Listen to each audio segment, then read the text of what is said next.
welcome to this brand new episode of Newsmakers, the show where we bring to you spectacular personalities and their success stories from different walks of life.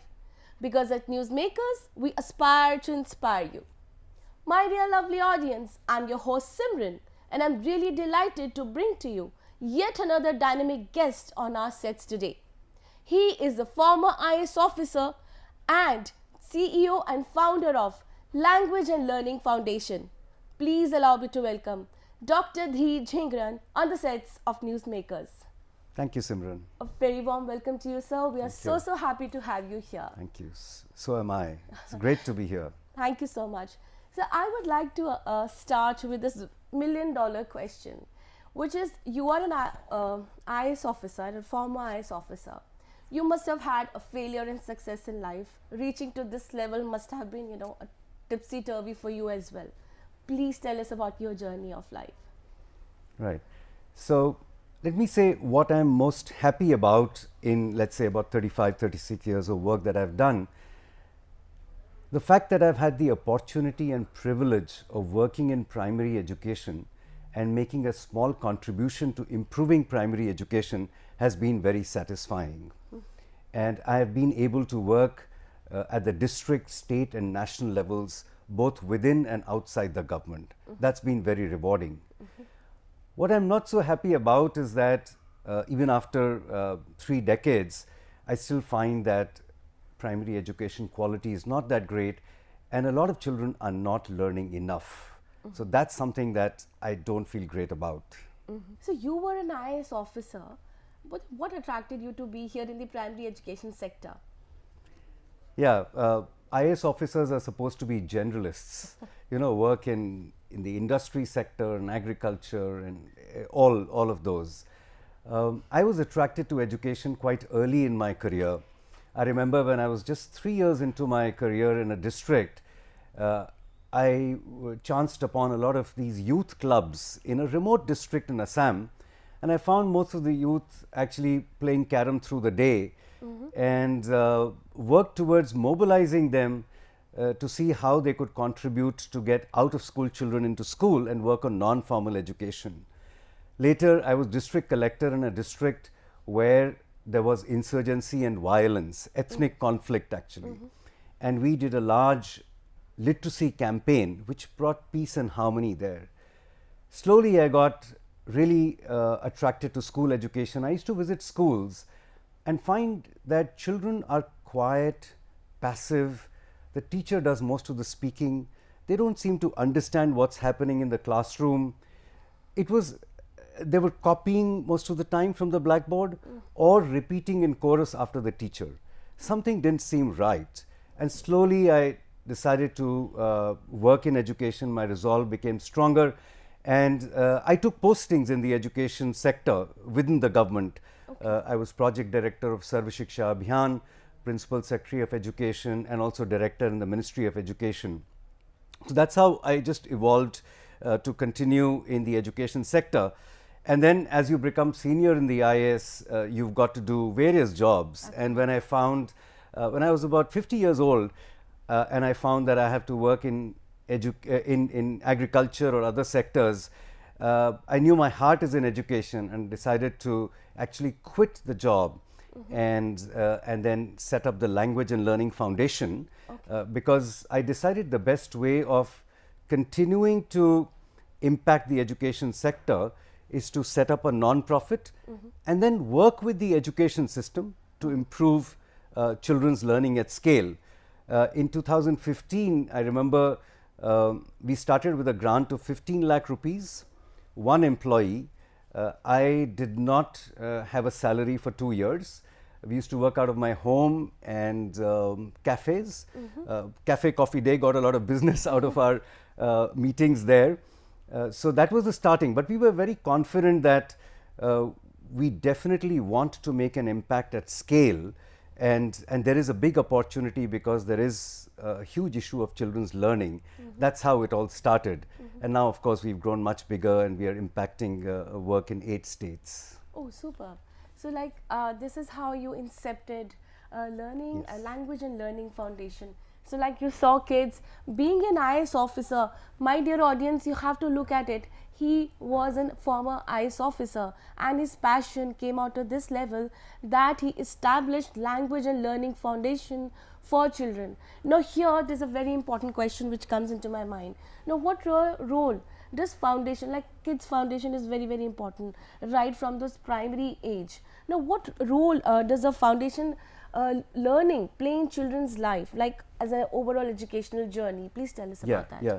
So what is now called foundational learning, it's also called foundational literacy and numeracy. So early skills of language and mathematics.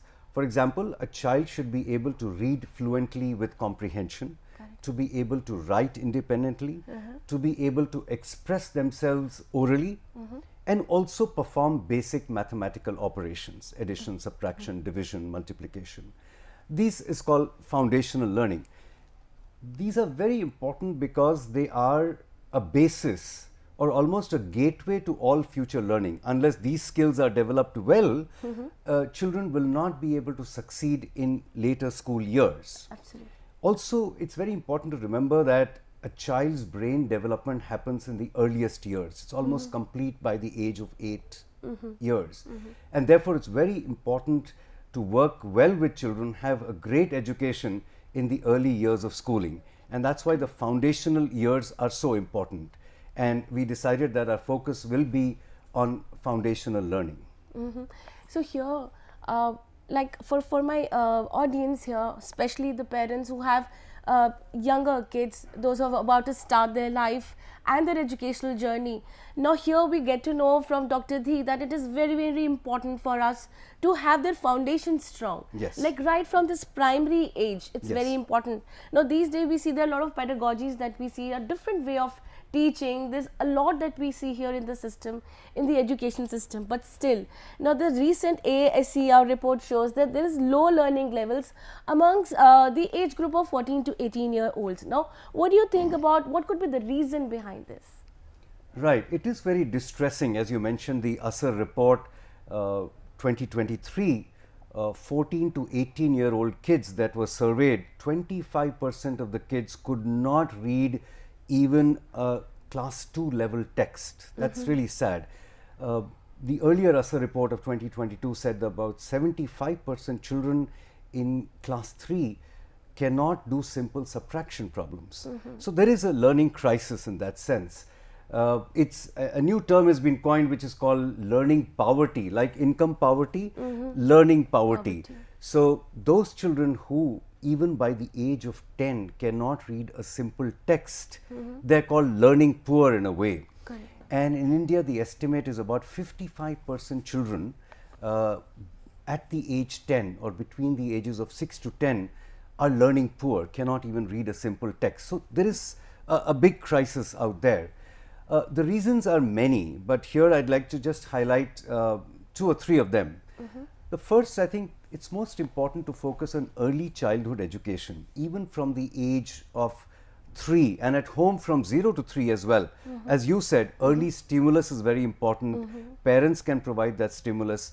And then 3 to 6 years early childhood education of good quality is very crucial. So that's one very important area. The second is, I was mentioning earlier of how children are passive in classrooms. The teacher does most of the talking. Correct. That must change. Children should become active in the classrooms. They should be reading, asking questions. So the teaching and learning process really needs to change. That's very important. The third important area, if I would like to highlight, is about how parents need to be integrally involved with their children's education. How does the school and the parents and the community come together and parents are able to support their children's learning. So all this needs to happen and happen at scale because the problem is so huge. So it is a very comprehensive set of factors that need to be influenced to improve the current learning crisis. So, Dr. Dhir, when you say this crisis is happening now, is it in some parts of the country, or is it like the poor people who are like underprivileged, unable to give education to their kids, or it's in whole? Because I do see COVID has really made kids, you know, go under shed, like they aren't willing to learn. So what could be the reason? Like, what do you think is? So the crisis is quite widespread in the country. Yes, of course, the more disadvantaged, underprivileged are worse off. They are doing less well. The performance is definitely much worse than others. There are also pockets in the country where children's learning is lower than other parts of the country. As I said, the factors are diverse. It has to do with parental awareness about learning. It has to do about how schools are functioning. In some parts of the country, even the instructional time in school is very low. For example, in a state in India, we were calculating last year the schools functioned for only 150 days. So there's very low instructional time. Correct. So a variety of factors, but it affects the poorest and those who are most disadvantaged the most, because sometimes they're irregular in attendance in schools. They also get neglected in the classroom. So while there is a crisis of learning in the country, there is also a huge disparity. So even in a classroom, you'll find that some children are learning at adequate levels, but in the same classroom, there will be about 20% kids who are not even achieving basic levels of learning. They're not able to read simple words. So there's a lot of disparity, and therefore it's very important in foundational learning to focus on equity. How do all children learn? That's very important. So it has to be a teacher focused on each and every kid. Yes. And here, my dear audience, and especially those parents who are watching this show, it's very important for all of us to know that, you know, everything goes hand in hand. As a parent and as a teacher, both of you have to start from those former years for your little ones to, you know, get to understand what, you know, what is language all about. Now, here I want to come to this question. Now, how does the use of mother tongue play a role in children's life? Like, there are a lot of places, kids have been told that there is only Hindi or English language, but then there could be kids from different places. Yes. So how does it play, mother tongue plays a role now? Yeah, India is such a diverse country in terms of languages. I mean, the census documented more than 1,000 mother tongues. Correct. Not all of them can be used as mediums of instruction, but there's so much research evidence to say that if children study through a language that they're familiar with, there will be better comprehension, there will be better learning. It's quite obvious. If I was taught when I was young in a language that I didn't understand, obviously it'll all be incomprehensible to me. So that's very important. The other factor why a familiar language or a mother tongue is important is that it is a language where children feel comfortable in. It helps boost their self-confidence and self-esteem, and self-confidence and good emotional adjustment in the classroom is the basis of learning. So that's really crucial, that if they find a familiar language that they're understanding, they can relate to, it helps in learning everything else. It helps in learning additional languages as well. English, for example. In large parts of the country, in rural areas, English teaching is not great. But if we were to develop the strong foundation of one language, then it becomes easier to learn other languages and also learn other subjects well. So in a way, using a familiar language of the child in the classroom is absolutely crucial to improving foundational learning. I totally agree to it, because for us also it's more comfortable when we are speaking in our native language, the language that I'm comfortable with. Here in our country, we do see that the educational system is improvising for sure, but there are a lot of things that is to be done. Now, what is, according to you, how a primary education can be, we can betterment, have some betterment here? Right. So again, many things. Yes. But if I was to say a few only, I would say prioritize basic education. The countries that we call Asian tigers today, you know, South Korea, Taiwan, Singapore, Malaysia, they all had one thing in common. In the 70s and 80s, they put in a lot of resources and attention to primary education. And that is how they actually developed very quickly. So prioritize basic education, very important. Also focus, as I said earlier, on early childhood education, where children are 3, 4, 5 years old. Their brain is developing at the fastest speed to provide a good stimulus to them, and a high quality education is really crucial at that time. The third is to focus on the teaching and learning process that happens in the classroom, that children should be active, they should be speaking, reading, asking questions, rather than remaining passive. And how do we change this across tens of thousands of classrooms? That's most important.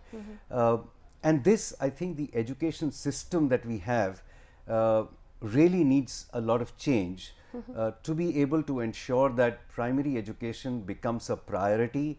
And every classroom, we find that the way teaching and learning is happening is actually transformed.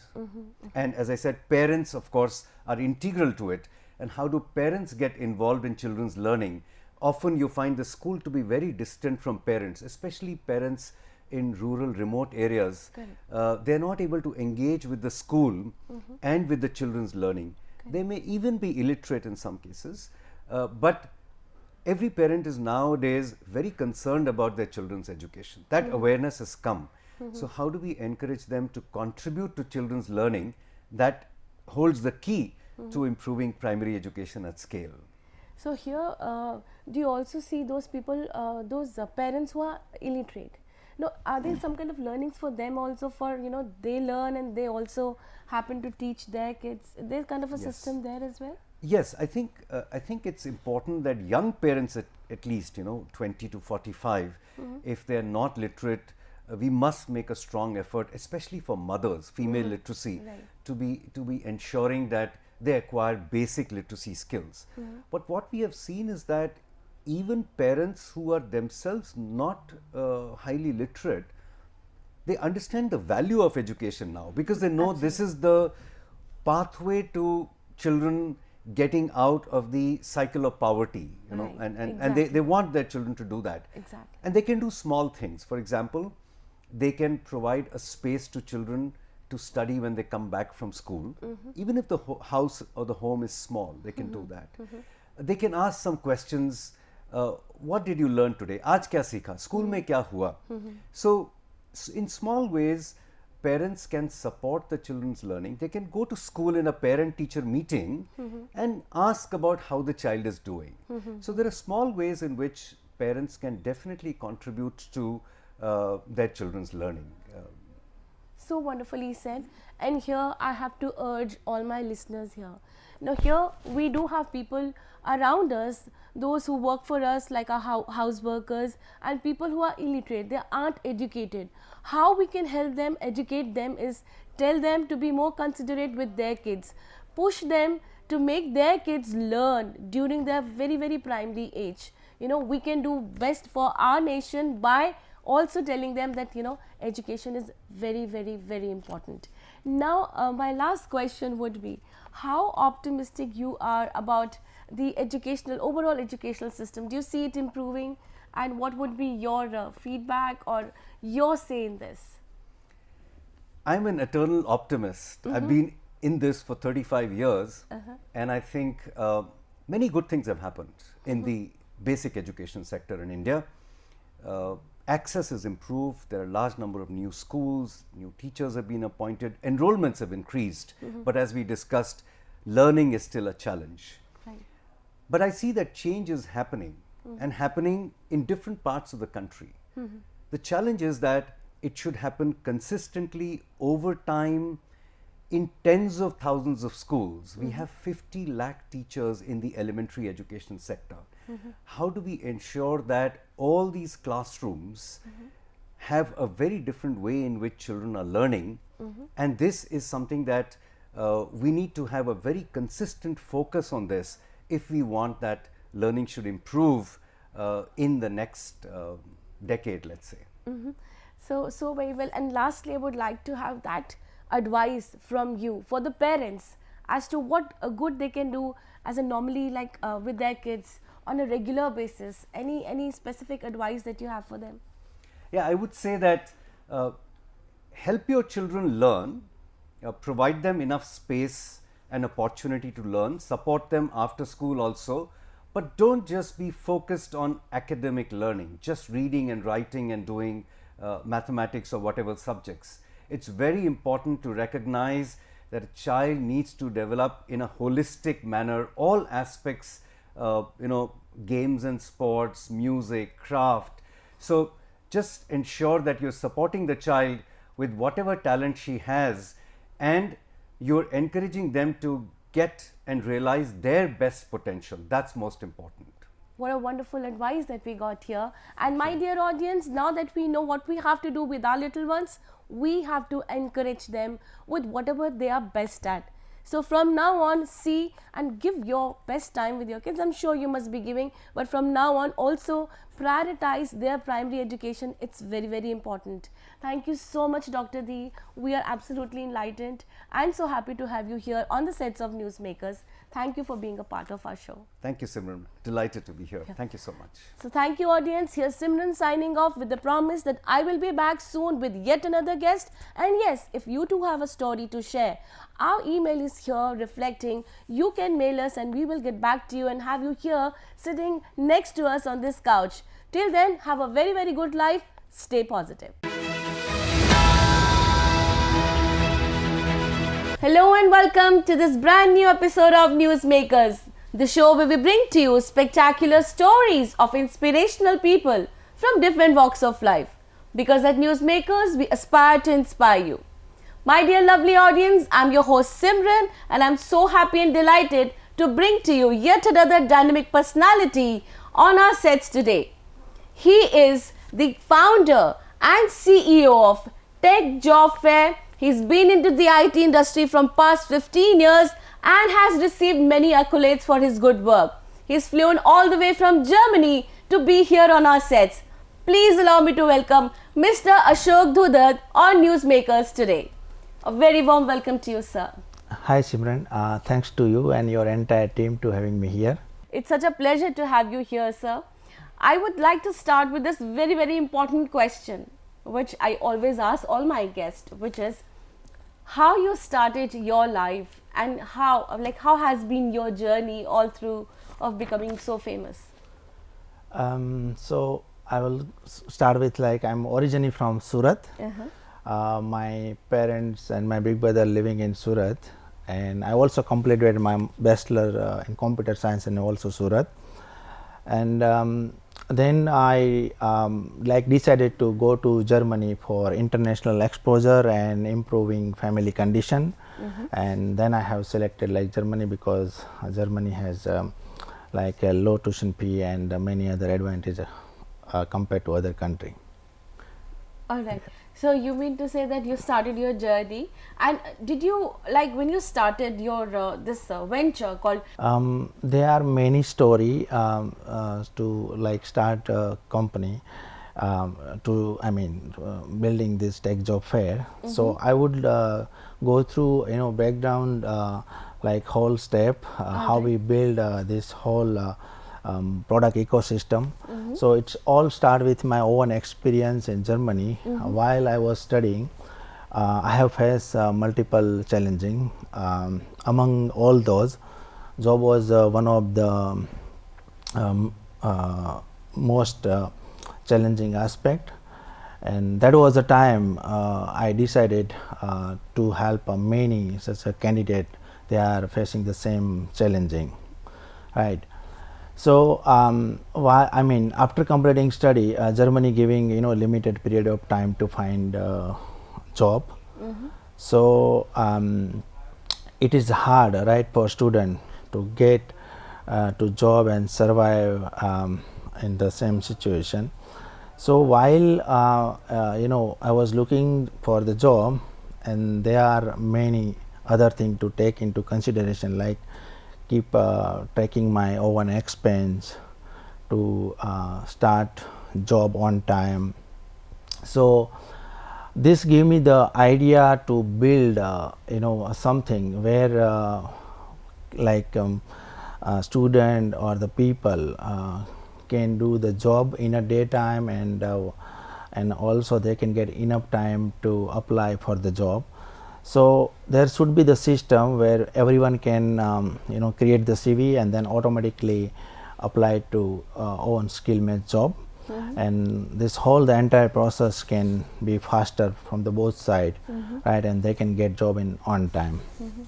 So after again I just started to find job, and once I got my job, then I work with like multiple company, from small to enterprise level company, and I learned many things. And so that was a period from 2008 to 2013, right. So again in 2013 spark again that idea, like how I should build this idea. And then slowly I have start to build some freelancing project or taking small project for different client. And then luckily after some time I got some big project, and then I have hired like 2-3 person in India. And then I started like small company. It was the name like GAM Software Solution in India. And this way I was doing like service based, I was running the service based company. But within a 6 months I realized that like service based running company with limited resource and finance, so it's not long lasting. It could, and it's also risky because every time you have to find new client, and when you don't have any new project, then it's a big problem, right. So then I focus parallel this job platform idea, and that how I have built my first project. It's called Germany Startup Job in 2014. Okay. Right. And after that when we launch in the market in Berlin. So Berlin has a good startup ecosystem, and we have got very good response for this job portal. More than 1,000 German startup, right, they registered and posted their job. And we also connected many startup founder. So we decided to let's do something more for them. And then we thought we can do like some startup festival or some event. So based on that Germany Startup Job, we have decided to do event, and we have given the name Startup Job Fair. And we have organized our first event in Berlin 2017, and it was a wonderful response with more than 1,500 attendee and more than 20 company, and I think 15 around was speaker. So it was quite good successful event. And yeah, so that time we realized that we could do more, right. And in the same year 2017, we had this job platform, Germany Startup Job. So I have decided, so if we have like job listing, then why we cannot have like event listing. And that's how it's born WP Event Manager for WordPress industry.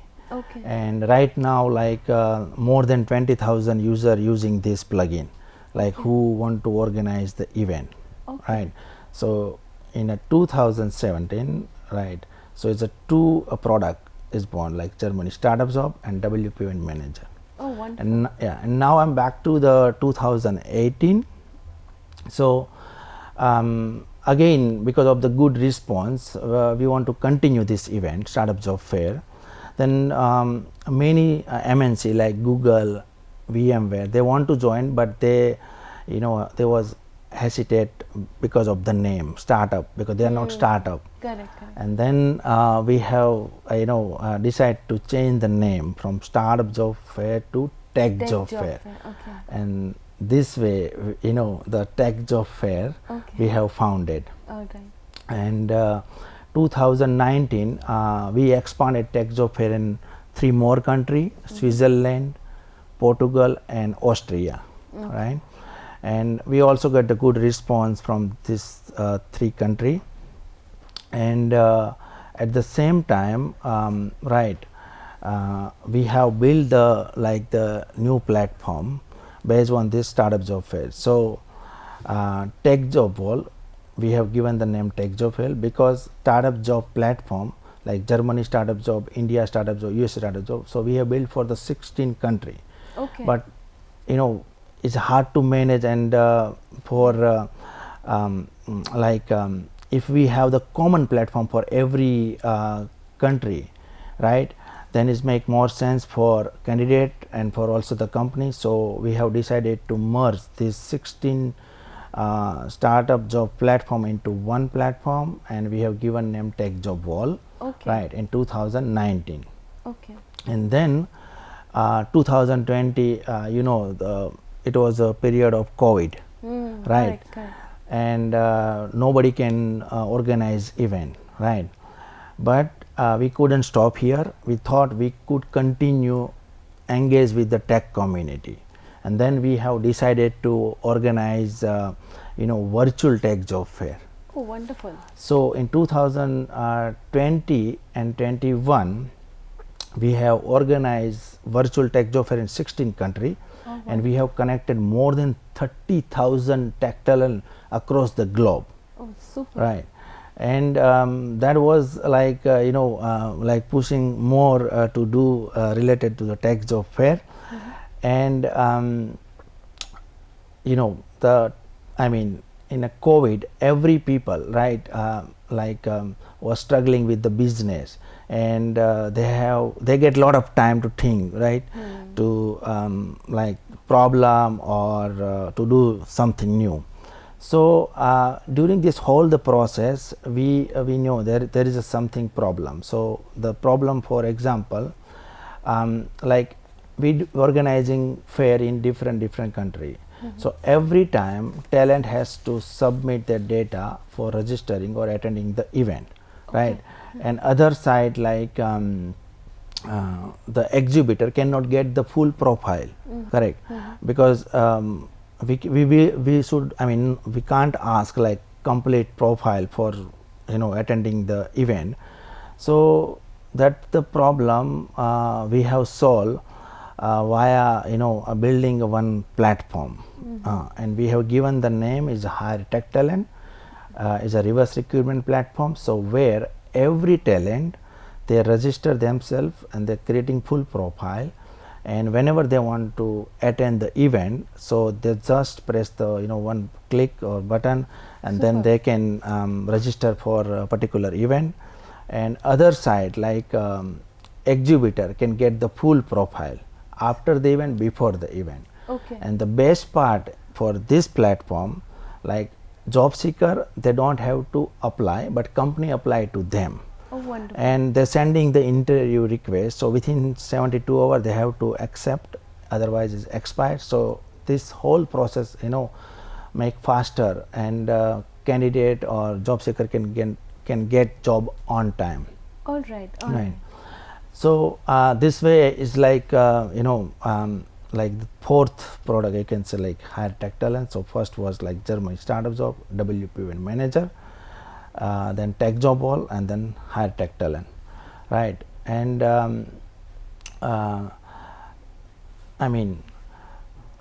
to building this whole product or ecosystem, it was not easy, but what we have done, like we have put small step, and whatever we face the problem, and based on the problem we have developed this all the product. Superb.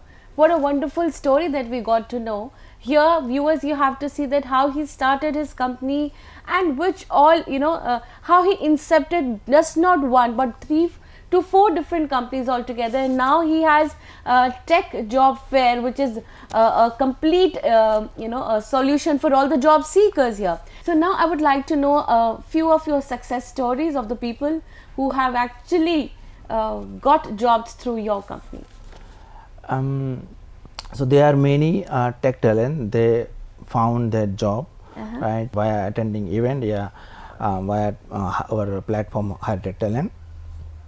So if I can say some story or some example, so every exhibitor, right, so I can say minimum like they hiring 3 to 4 talent, right, whenever they attend the event, right, before the event through the Hire Talent, yeah, after the event Hire Talent, or on the day of the event. And you know, we are running like this community based event, so many volunteer they are supporting. So there are some volunteer they already also like, you know, found the job, because while volunteering they connect easily with the company, right, communication. So them building the repo, and this repo they helping to, you know, to get a job, right, and they can connect easily to company. Wonderful. So I mean, I would say success ratio is good, and also the company side like they can have also good ROI, because rather than they investing money on third party recruiter, so best to invest here, so they can get the two benefit, recruitment and branding. Okay, wonderful. So here just not the recruitment, they're also getting to brand themselves here. Super, what a great input that we got. So sir, I would like you to give me one advice to all those viewers who are watching you right now. Simran, before I give the answer for the advice, I would like to add which kind of challenges I have faced and how I overcome. So during you know, building this whole ecosystem product, I mean, I just started with bootstrap, and there was no investor. So whatever I have to do is with limited resource and with limited financial asset. And as you know, I'm the single founder. So for the single founder, you know, they have to take care everything in each and every department. So they have to do, I mean, they have to run, I mean, go through extra mile to run smoothly. Yes. And also the other challenging, like to onboard the right and focused team member. And with the limited marketing budget and you know, like financial support, so we like get the problem for to do the perfect way the branding, right? And other side, like expanding tech job fair in a different country is hard, right, with the limited resource. So how I overcome this problem? So for you know, overcome financial situation, so we have focus on one product at a time until it not give the perfect revenue to build perfect team.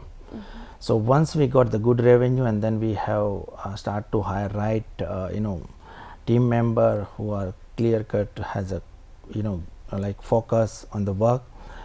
And how we solve for the branding, right, problem. So what we have done, we have used the strategy for helping each other, right, making the partner, different partner like community partner, media partner. So we are helping each other with the mutual consent, with the mutual you know, like support. So they promote us and we promote them, and this way we have on board more than 400 partner, and they promoted tech job fair across the globe. And for solution for the expanding tech job fair in different country, we have hired a strategic partner in different country, and also welcoming local partner as a co-organizer, so we can get the good support you know, from the local team, right, and we can execute perfect way the tech job fair. Now Simran, I'm coming back to your answer. My advice to business leader and the professional, be real, be honest, be passionate, and work hard toward your goal with the passion. Stay focused and keep your motivation level high level. In the end, what you will give will be what you get. What a wonderful advice that we got from you, and thank you so much sir for being here on our show. We really loved your entire interview. Thank you Simran, and to you and your team once again for having me here, and it was really wonderful conversation with you. Thank you so much.